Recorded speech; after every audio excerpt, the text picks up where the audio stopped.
prevalent approach in today's world to understand process and multiple tasks that make up a process is very manual.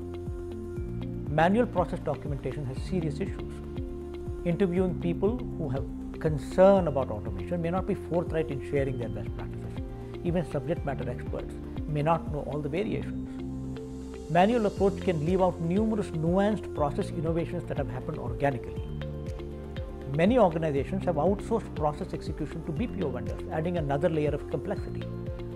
Change management can become a huge challenge as data that is used to drive change is colored with human bias.